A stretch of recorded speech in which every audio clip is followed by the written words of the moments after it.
Marshall, the results are in. I'm afraid. What is it? It's 32% versus 68%. Most people said, no, you should not put your shoes back on. Really? And it's that big a deal? Yeah. 2/3. 68%. Well, okay. I'm about to take my shoes off. Yeah, let those feet fly free. Wow. All right, the next survey, should Marshall put his pants back on? No. This is strip Proko now? Clever, Charlie. All right, guys, welcome back to Draftsmen, where we talk about art stuff. I'm Stan, I draw, and I teach. I'm Marshall, and I certainly teach. You draw, too. I draw, too, yes, but I teach more than I draw.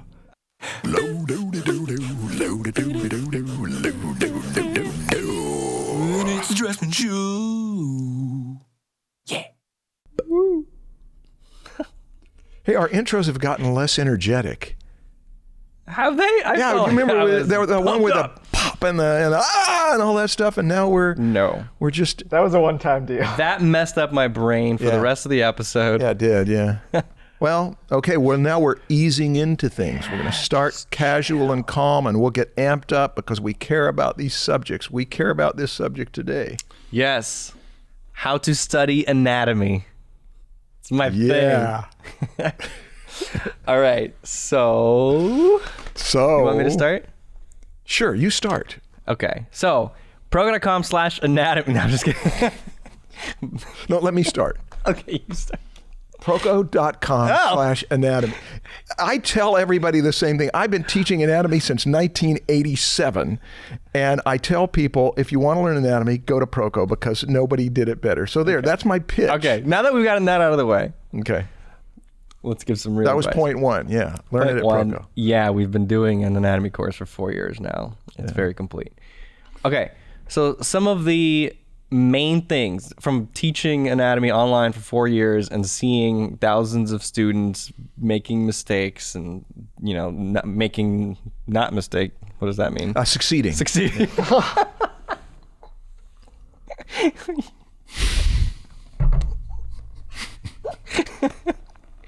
Thank you, Marshall. Take your time. Failure way to success. Wow. Perfect execution on that one, Marshall. From all this, experience that I have, I've noticed a lot of patterns.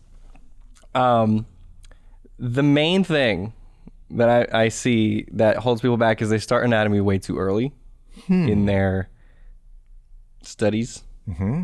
They skip all the fundamentals that we talked about several episodes ago, and they go straight into anatomy, and I see why. Yeah. I love anatomy.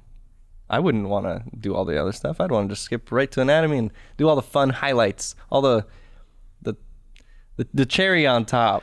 I think I understand where you're going, but I want you to elaborate because I will. There is an argument to be made. Why not study anatomy when you're 6, 7, 8, 9, 10 years old? Why not learn it early on? Well, so here's the common problems I see from students that submit their assignments and they're obviously not ready for anatomy. Mm-hmm. Is that they're not actually learning anatomy when they're doing those assignments. They're trying to figure out how to draw while their brain is focused on anatomy. Too many things at once. Way too many things at once. And then they're just making all these anatomy mistakes and they're making all these drawing mistakes. Yeah. And it just doesn't work. Yeah, I would say focus.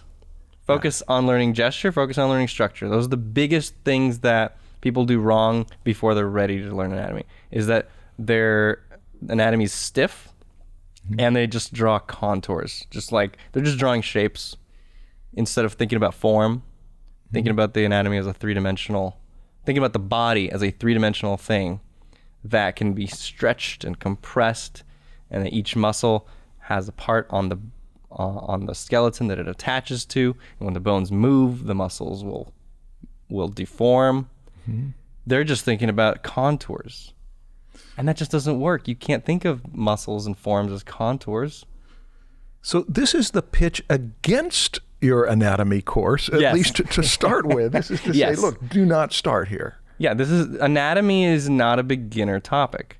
So if you're a beginner, turn this episode off. No, I'm just kidding. Don't. We need the views. The crass commercial appeal. Okay. After you're done listening to this episode and you know why you shouldn't start with anatomy, go back to the fundamentals episode where we talked about the fundamentals. Okay, so I went over some of the mistakes that I noticed. Basically, thinking of flat contour, things end up being stiff because they don't understand gesture yet. So they're not designing the shapes to look interesting. Everything's just kind of boring. Bumps. There's so many, when you're studying anatomy, everything's just a bump. And when you don't know how to design those bumps, they just become snowmen. Just bump, bump, bump, bump, bump. You have to know how to make all those bumps dynamic. Not remembering where the attachments are, that's huge. Because then the anatomy is just wrong. Things go into the wrong spots. But you can make things look good and they're still wrong. That's right. You can. That's what Rubens did. Frazetta. Yeah. You can take liberties with it. Yeah. So that's when if you know how to draw and you don't know like anatomy perfectly, you can still create something that looks great. Yeah. Even if it looks wrong, it's like, well, who cares? If you got your point across, the story you tell is more important than the accuracy of the anatomy. Unless it's so wrong that a general person who doesn't know anatomy can tell that it's wrong. Yeah. Right? If you compare a Frazetta horse where he's got the anatomy pretty good and a Don Martin horse, do you know who Don Martin was? He was one of the great cartoonists of Mad in the 20th century. Okay. And his horse anatomy isn't right at all, but it's just great. It's a wonderful horse. So yeah, you can get it wrong and make it look better than if it looked right. Yeah, if you know how to design shapes to look interesting, you don't have to make anatomy good. But I like accurate anatomy. Shading too early. That's when somebody just gets distracted by another cherry on top. They're trying to study anatomy, and then they're injecting shading in there when they don't know how to shade yet. I think shading should be taken out of almost all of that part until you know how to put a cross contour around when you're studying anatomy or even form. I want to quote Robert Beverly Hale at the very beginning of what I think is the best general drawing book anywhere. Wow. I do think that. That's a big statement. I've gone through it. I read through this thing 7 times over about 10 years. And the 6th and 7th time, I was still getting new things out of it, but I understood it the first time. Okay. And he opens chapter 1 saying, drawing, like so many other skills, is a matter of being able to think of several things at once. Since the conscious mind seems to be able to think about only one thing at a time, the subconscious mind must take care of a good deal when we draw. So the process of learning to draw demands that we acquaint the subconscious mind with a certain amount of material so that the subconscious can largely take over the control of our hand. You can make an analogy to juggling. Yeah. It's not that hard to juggle a single ball. Soon as you bring a second one into it, it's going to be harder. But to start out by trying to juggle 5 balls is just setting up for failure. Yeah. So I think that's what you're getting at with the anatomy thing, is that it adds a really complex discipline into the other complex disciplines. So why not separate it and wait until you've got, what are the ones that come first? The list was? The list, okay. Yeah. Flat contour. Where people just put outlines around it. Outlines. So not thinking of form, thinking of contours and outlines instead of form. What I would add to that, is it also a waste of time for what I've seen students in college classes where, even if it's an artistic anatomy class, where they copy anatomical plates and they put in all the striations and they even imitate the technique of the anatomy plate. It's a waste of time. It doesn't teach you how to draw it out of imagination. That's similar to what you're talking about, isn't it? It is. It's sort of like people going into a hallway to study perspective and they're going to measure every line. Well, that does sensitize your eye, but it doesn't teach you anything about perspective, where you just say put a dot there and then wherever these lines are, we're going to throw them to it. And that's, to me, is the same problem with copying anatomical plates, because students will spend hours on it and it's not well spent. Yes. It's complicated because you are studying the diagram and you're figuring out where to place things. But you could be spending your time a little bit more efficiently by not getting carried away with all the details in that drawing and just learning the shapes. Because all the fibers initially don't really matter that much. Mm-hmm. The placement of the muscles is much more important to get to memorize initially. Right. And so you could spend like 20% of the time on your drawing and just getting the placement figured out and doing that 5 times instead of spending 5 times as much time on one drawing, putting in all the details. Mm-hmm. Yeah. But it's not completely useless getting the details, and you're still getting mileage. Still, the gap between copying, doing all the outlines of a muscle on a plate, and then inventing out of imagination or really understanding an odd position. What was the second one? Okay. Second one, stiff, no gesture. Yeah, that's one I've been guilty of a few thousand times. Everyone. Yeah. What's the third one? Not remembering the attachments. Origins and insertions. Origins and insertions. Yeah. That's probably the most forgivable, isn't it? Yeah. Most forgivable. But if you're studying anatomy, that's a huge one. Yeah. If you're going for accuracy, learning where the muscle begins and where it ends is like step 1. I tell students, what is the shape of a deltoid? It's like asking what's the shape of Jell-O. You can't say. The deltoid, when you've got your arm in one position, is one shape, and you go like that, and it completely changed shape, like a water balloon being deformed. But there's one thing that we do know, that a deltoid starts on the outer third of the clavicle, goes along the acromion process, along the spine of the scapula, and it inserts into the deltoid tuberosity, and that is, no matter what position it's in. Charlie's like, what? What did you say?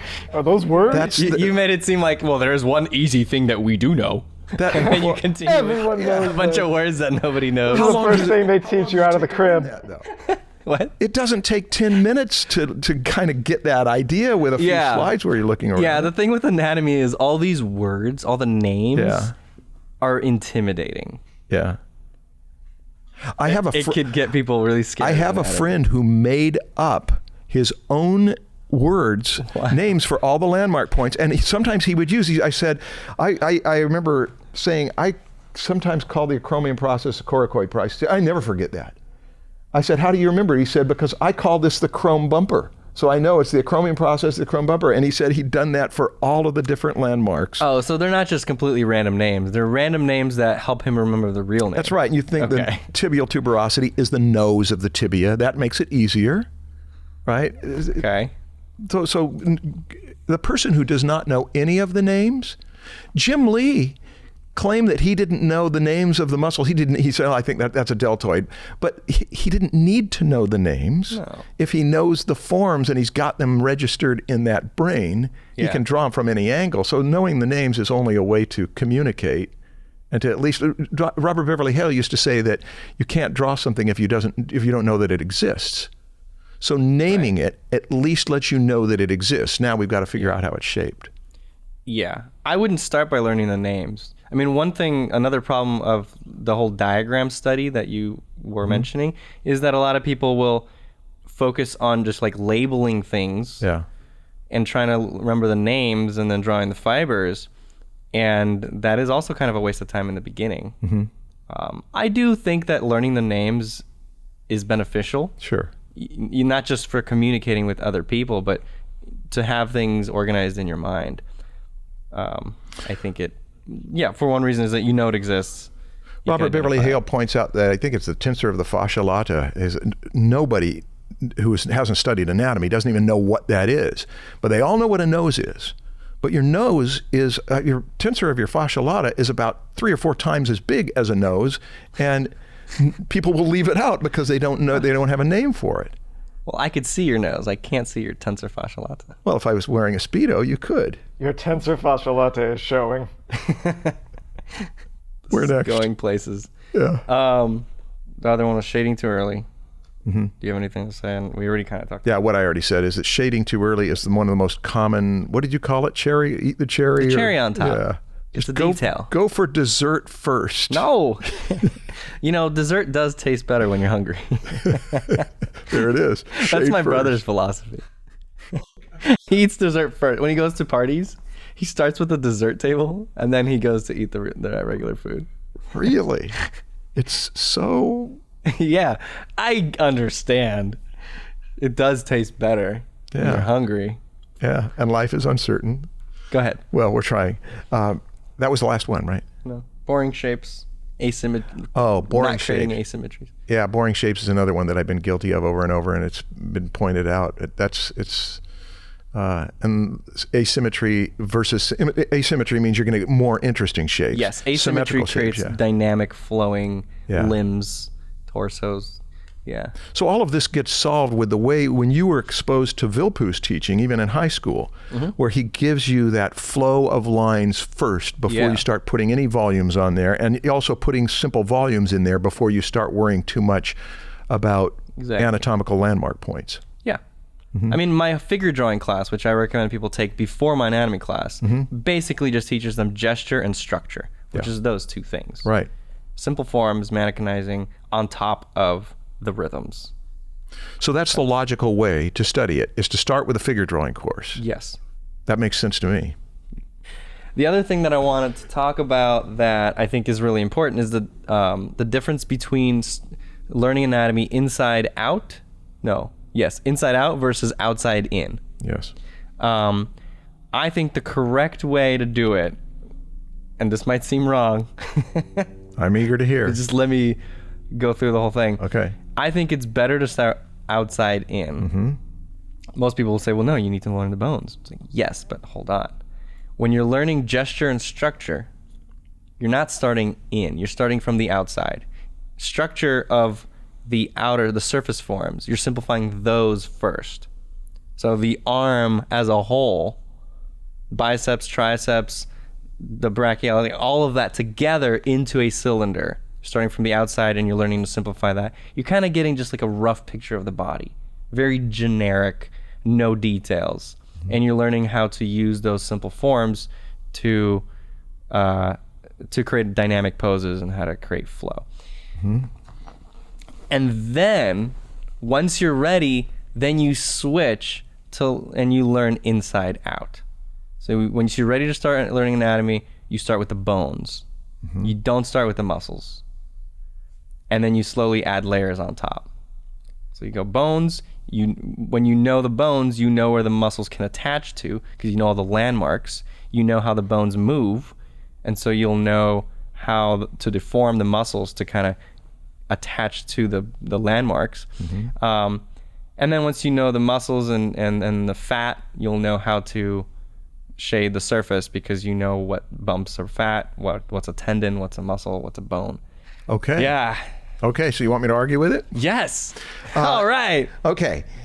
I'm not going to argue with it, because I want to tell you what just happened. God damn it, Marshall. I have been aware of this outside in to inside out thing for years. Okay. I've always taught the inside out, but I've tried to make a caveat to students that if you want to learn anatomy and you've only got a few months to do it, definitely learn the outside in way, because at least when you got a mannequin that you can put in any position and know how to put a cross contour around each limb, at least you've got skill. Yeah. And you can put a figure together, and then you can put a deltoid on there and put a ridge group on that elbow area. And it's a good feeling, and so it encourages you, and that does not mean that you won't master anatomy, because you'll do exactly what you've just delineated for us, is that you'll gradually know more and more about it and reach mastery. So it does sound like a good way to do it, but because I tend to teach anatomy specifically as an anatomy class, which may be a curriculum issue. You're assuming they're ready for it. That's right. Yes. Then we go for the Arthur Rackham way, where it's like you can tell every one of these characters has got a bone structure, and you can see the bumps of the bones, and you can see tendons stretched out over them, and when anything's twisted, you're really aware that he is aware, treating these bodies as if they are gnarly branches of trees, but with absolute awareness of every bump, every landmark point. And my pitch for it has been, if you've got the luxury of taking a long time to learn anatomy, why not learn it from the inside out? And because I teach it from the inside out, I try to teach the mannequin thing as a mannequin skeleton. It's harder, right? Because now you've got condyles and they're at cross axes. Okay, so you're simplifying the shapes of the bones. Is that You're what you're saying? simplifying the shapes of the forms. bones into forms that you learn Yes. how to foreshorten, which now that's a 70 to 100 hour pursuit, right? Everything thought of as a cylinder, blocking it up, making it so that the epicondyles on the humerus can be spun like a croquet mallet. Yeah. All of that stuff. That is a big thing. But when you can do bones as mannequins and get all the landmark points on them, hard as it is, now you've learned a more complex mannequin, and it seems like it's taking forever that I put this amount of time in it. But now when we go back over the muscles and put them on, and we say, this one originates at the medial epicondyle. Oh, I know about that medial epicondyle. I've drawn it in several positions. And it's going to go into the palm area, and it might spiral depending on the position of this hand. Then it's a very thorough education. But the downside of it, as you are pointing out, is that it takes longer and it is harder to see results. So you're in training a lot before you're going to actually get to That's play true. in the game, so to speak. Yeah, learning the skeleton doesn't help you draw the outer forms. That's right. It helps you know where the landmark points are. Yes. You just described the Skelly App. Okay, well, Promo pitch number time. 2. Yeah, we made an app where we have the mannequined skeleton. You mean like where he's roboticized, or? He's mannequinized. The skeleton. Oh is yeah, mannequin. right. Yeah, have you not seen it? Well, didn't you have this a long time ago? Didn't you? Yeah. We made this like 4 years ago. Yeah. But yeah, Skelly App. And the great thing about this app is that you can pose this mannequinized skeleton. Oh, that's wonderful. Like you can click on a limb, Uh-huh. and then you could rotate however you want. That is just great. See? And then you could spin the light as well, change the light. And then boop, you click that button, look at that, it's a mannequin. Everybody A should use mannequinized this. skeleton. I'm impressed. Now, does it have cross contours around it? Do you have little rubber bands around him? Well, you will. On the God damn it, Marshall! On the long bones, 2 rubber bands. Yeah. Great. Glad I could contribute Great. to Yeah, the Skelly thank you. app. Thank you. This to be cut. No, thank you. That's a great feature. Some students put rubber bands, like 6 and 7 rubber bands, on a limb. Yeah. And did you know about Robert Crumb's brother when they No. were studying that he just cover everything with cross contours, and it was kind of an obsession. But there's 2 reasons to put cross contours around a bone. One is that it's so long that you would forget what it was shaped like, and so you figure that'll remind us and so don't get lost. And the other is that it changes shape. It goes from squarish to roundish to triangularish, and so that's why you add in another one. Otherwise, but yeah, rubber bands. Rubber bands. Yeah. We'll hopefully put those in soon. Well, I hope so. Sorry if you Available already shipped product. on Android and iTunes. Yeah. This is an app, though. This is not something that you've printed out, right? Print what? You aren't going to print out Skelly, so that those. Oh, like 3D print. Yeah, 3D print. I thought you're revealing your age again. Yeah, I am. No, we're not. Well, not yet. We don't have any plans of printing it out. But speaking of printing it out, look at these anatomy tools. Well, those are those Andrew Carse's? Yes, they are. Yeah. For the listeners, Andrew Carse makes sculptures of écorchés, where he takes off the skin and you can see all the muscles and stuff underneath. I use these a lot. I learn a lot of anatomy with these combined with books. Because the thing about books is that they're 2-dimensional, right? Everything's flat on paper. Yeah. But then having the combination of seeing these diagrams and then looking at this at the same time, it's very informing of what's actually happening. And you broke his nose? Jesus, Marshall, you're I'm you're harsh very today. good Yeah. at your criticisms today. Yeah. Was it your fault? Yeah, believe I'm rubbing off on you. I'm so glad. Yes, I did. What happened was this actually wasn't mine. Mm-hmm. This was a former employee's. He brought it in. I knocked it off the table. It broke. So I bought him a new one, and I kept the broken Well, one. that was noble of you. Well, I mean, I broke his sculpture. Yeah. Well, and it has removable genitalia, which It sure is does. dream of every parent of a teenager. What? Tell me about Are we this. bringing up this subject? Maybe you just did. This I did, was yes, you. I did. Do not blame me. You opened Pandora's box. Yeah, don't say we. Yeah, you're right. That was me. That was you. Let's move on. Okay, let's do it. You want to take a break and then come back and talk about these books? All right. So you broke it up into categories. You said there's the dissection books and then there's the drawing books. Okay. Let's start with the dissection books.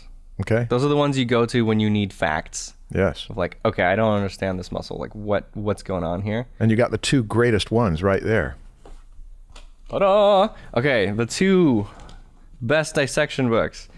Goldfinger's Human Anatomy for Artists and Richet's Artistic Anatomy. And we only had to wait 100 years for Goldfinger to come out with his. After Well, you had to wait 100 Yeah, years. that's right. A little more. It was out when I was born. Okay. You like that one? Yeah, this is elder abuse. Oh, God. Okay. So those are the two main dissection books. Stephen Peck's book, I'm told that Stephen Peck was a student at Bridgman. I don't know for sure, but I've heard that. Do you not like this book? I have it. I wouldn't consider it one of my favorites that I go to all the time. All the favorites that I use constantly are here. Yeah, okay. Which might mean that either this has nothing that these don't already have, Yeah. or that the drawing, I just don't like the drawings in them. It seems like I do like the drawings. I just don't think they add anything that these don't. I want to point out something. Don Lagerberg really liked this book, and I went through it and learned from it. But there is something about this book. Some books are drawing books. Some books are dissection books. This is one of the best examples of a book that has plates, where if you look at these plates, you're going to see the kind of stuff you could copy. They're done in gouache, probably in the 1940s. You can see all of the detail, but he also has distributed through the book at least 40 pages that are tips and tricks of how to draw the human body, in which he takes those things like that the hamstrings are like a set of ice tongs, and that the way the infraspinatus and supraspinatus and teres minor pull, it's like a roll of tape that will spin the humerus. He's got all these wonderful little shortcuts of how to view anatomy. Those are worth, even if you do not pay any attention to Peck's anatomical plates, those pages that you're looking at right now are the ones that you can learn a ton from. The ones with all the tiny little diagrams and stuff. Yes. So when I think I remember now, when I looked at these, to me, they looked like Bridgman drawings plus Goldfinger drawings just put onto a page.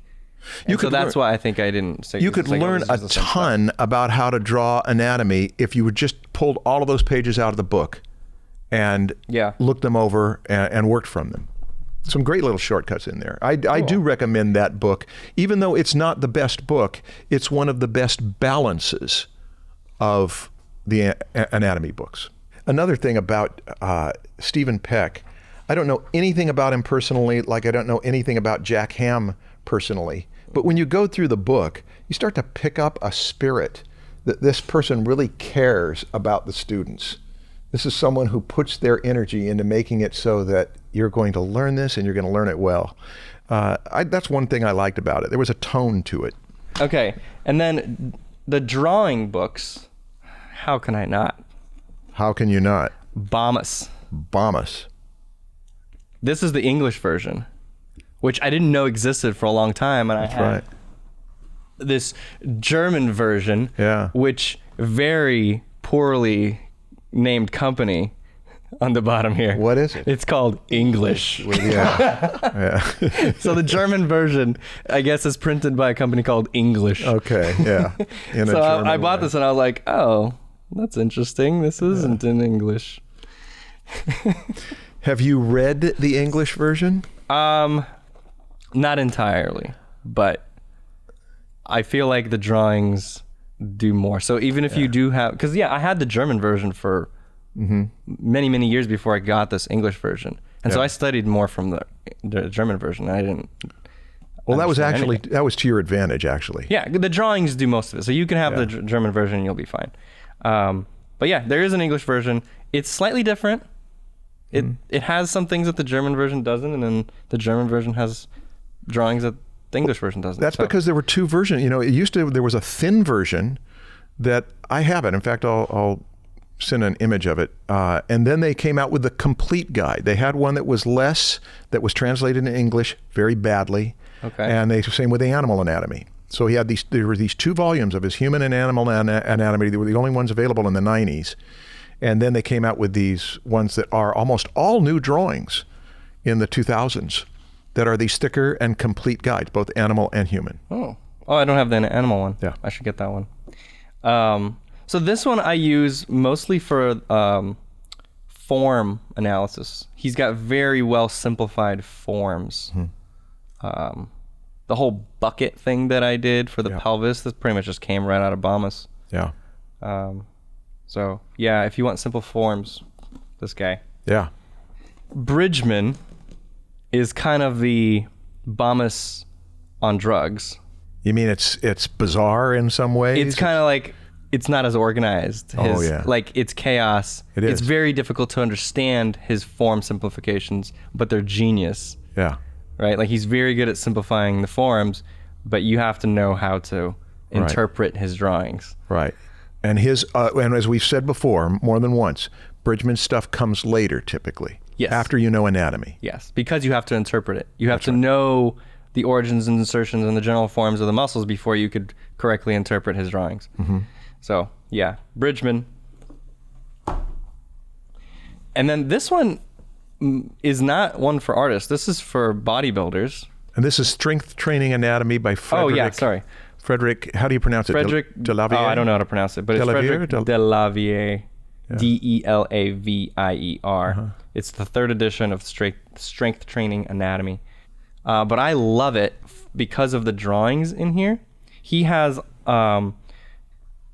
people, bodybuilders, working out in all these different poses, and he has overlays of all the muscles on top of all the poses. And this is something that a lot of these art books don't have. Yeah. If I have a pose, a specific pose that I'm not sure about, I'll kind of skim through this or flip through this, and I'll try to find the pose that's closest to the pose I'm drawing. And his overlay will inform me quite a bit of what could be happening in the pose I'm drawing, which you can't do in any of these other books, to try to look for a pose and then, Yes. you know.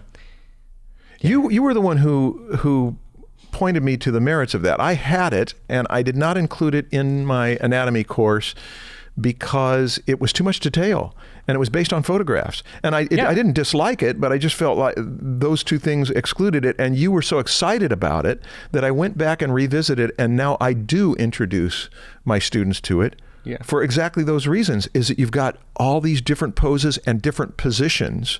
Yeah. And he gives every single, pronounces every consonant clearly. Yes, they're very clear drawings.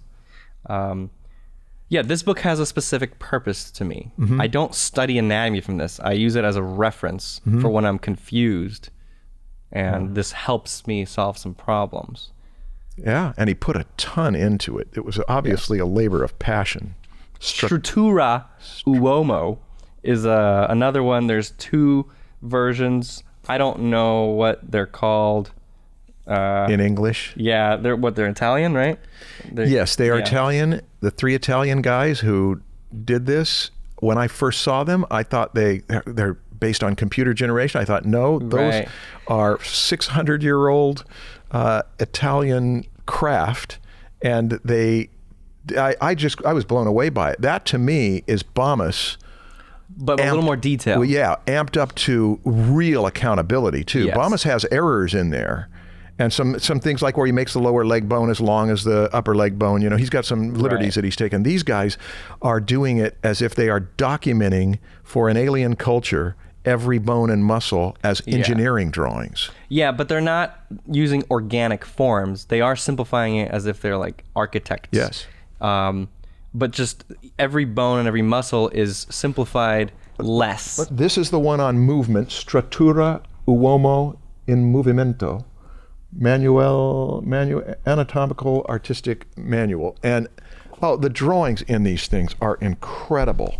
This one of movement, I spent time in both of these things, but the one of movement shows just about everything you could ever want to know about the locomotion of the human body, both on the micro level, that they show what happens when limbs move, but also on the macro level, that when somebody moves through space, they make arcs. And I'm not seeing them as I'm flipping through these pages. I saw a few arcs. Yeah, but yeah, they're not in English, right? No, these are Italian. But again, it's kind of like the Bamas one. It's like the drawings are really where you're gonna learn stuff. And for anatomy, all the names are the same. That's why they're in Latin, right? Yeah. But you know what? When I do want to read some of the stuff in here, like if I'm just really doing some research on something very specific and I want to find out what they're saying about it, I'll use the Google Translate app. Because you can point the camera at anything and it'll just, in real time on your screen, it'll just translate it for you. Wow. That's wonderful. Yeah, technology. Debabbilizing. That is all of my books. I'd add one other thing in. Well, two. It's both Robert Beverly Hale. This lesson is not an anatomy book. This book is not an anatomy book. It has one chapter devoted to anatomy that is a wonderful chapter before you study anatomy to give you the things that you're concerned with when studying anatomy. And Robert Beverly Hale wrote the introduction to the Albinus anatomy book of those old plates from the late 18th century, which are still great plates. And that introduction is worth reading several times, again, to give you an attitude about why you study anatomy and how just studying anatomy is not enough. You need to see it as how it occupies space. And then once you know how it occupies space, you've got the option to light it from any position, and that you've got all this freedom from this, and that is the heritage that we have inherited from people who worked it out centuries ago. You know, Michelangelo did not have an anatomy book. He did not have this collection of anatomy books. And we've got it for a matter of $200 you can invest in all these things, and you got he had to way more actually than you need. cut people open. Yeah. Can you imagine? Yeah. We had to do that just to study I could a bring muscle. up the subject of body worlds. True. That is also a luxury we have. We don't actually have to cut them open. Yeah. We can go to a museum where they're already cut open and displayed perfectly for us. Mm-hmm. Have you been to Body Worlds? Yeah, several times. Yeah. I love it. Yeah. When it came out, I figured, well, I teach anatomy, I better go to it. And I went, and there was such a creepy quality about, it was 400 bodies, and 2 of them were still intact bodies. What do you mean intact? I mean, they were together as bodies. Many of them, the total of 400 bodies. You could recognize it as a body. Another couple hundred of them apparently were just taken apart, where you'd see portions of them, just showing you the inside. Is this Body Worlds you're describing? Those are the original Body Worlds, not the Body Show. That's a different thing. Oh, okay. Body Worlds was a specific guy who put this together, and also everybody's bodies were donated. Yeah. I mean, by the people. They said, "I want to be a part of the show when I die." Yeah. Where I'm told that the other show, I'm not sure that is the case. Yeah. But the Body World show was the first one, and it was so creepy. I thought, once is enough to see people standing around, and they've got drawers pulled out of them so that you can see inside of them. And there was a muscle man holding his skin. So he's got this big drape of skin. And I saw Bernie Wrightson at the Comic-Con a month or so after, and he said, "Have you been to Body Worlds?" I said, "Yeah, I went. It was kind of creepy." He said, "I'm interested in that part of it." And I thought, well, I'll tell you, I've got a friend who taught anatomy and physiology in Hawaii for a number of years and carved up hundreds of bodies, and he wants to go see it too.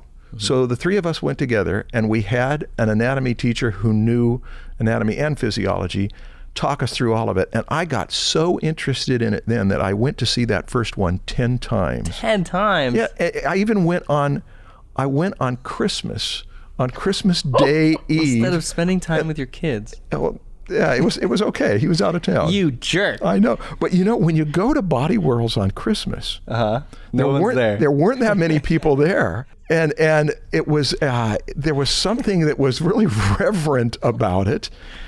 And we met physical therapists there. There were a number of physical therapists seemed particularly drawn to it. Right. I didn't learn much about how to draw at Body Whirls, though. I got to tell you, I learned a few things like that the Achilles tendon is not perfectly round like a rope. It's a little bit smashed, like it was a piece. As it goes up, it gets very flat. It's very flat, yeah. Yeah. There were things that I learned from it, but for the most part, it was just interest in the human body that drove it. And I also noticed that there were a lot of people, it looked like there were a lot of people there on dates when it was, you go for a date, we're going to go look at a whole bunch of dead bodies. Well, probably wasn't their first date. No, but I understood why you would go to Body Whirls on a date.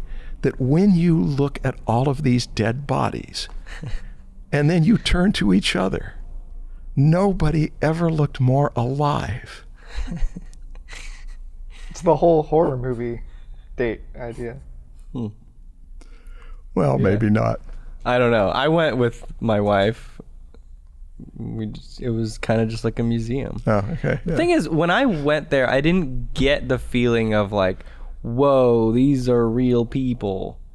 They do a good job of making them feel slightly fake to the point where it's not as uncomfortable as it would be if it was just like a real person cut open. Yeah, but they are real people. I know they are real. We're just like, oh, cool. Okay, so this isn't just like someone's interpretation. This is real life. But it didn't make me feel uncomfortable walking through it. It didn't it didn't after I'd gotten used to it. The first time it was kind of weird. The second Body Whirls round, the one that had the horse in it. Did you see that? Was that the Bodies one? No, it's not the Body Show. It was Body Whirls 2. Okay. I think it might have been the one that made it into the James Bond movie.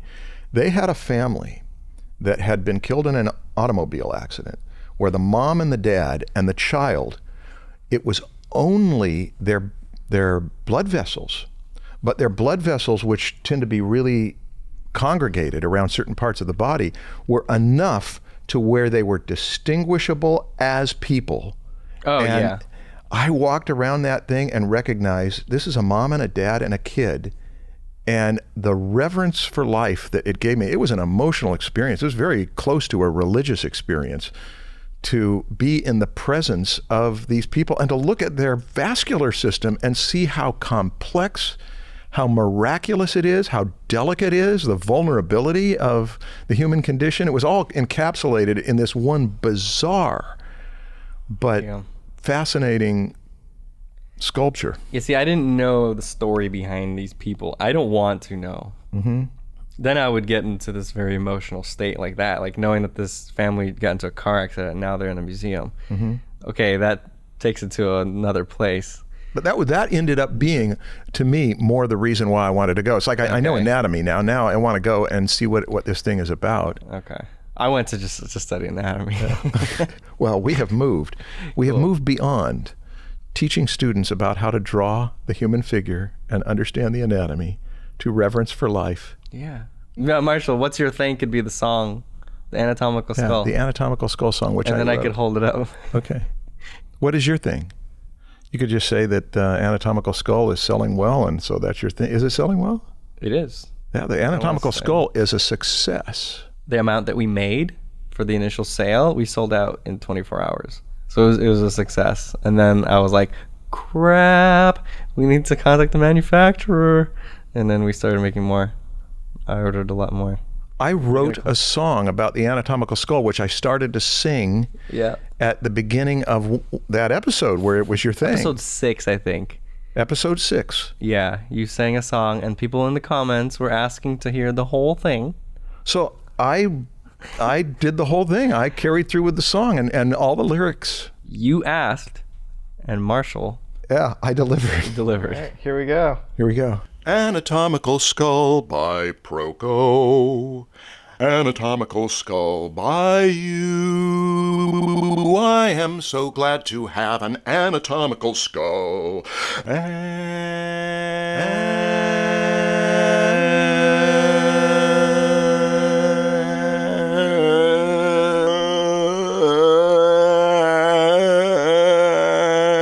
Anatomical Skull. Wow. Proko.com/skull.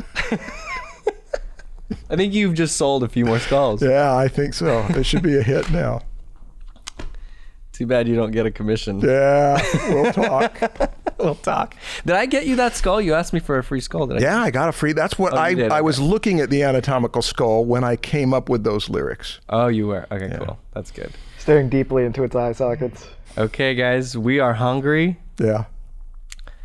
and we're hungry for your comments. What's What are we your gonna favorite anatomy book? And then give us 5 stars on iTunes. Yeah. Cool. See you guys next time.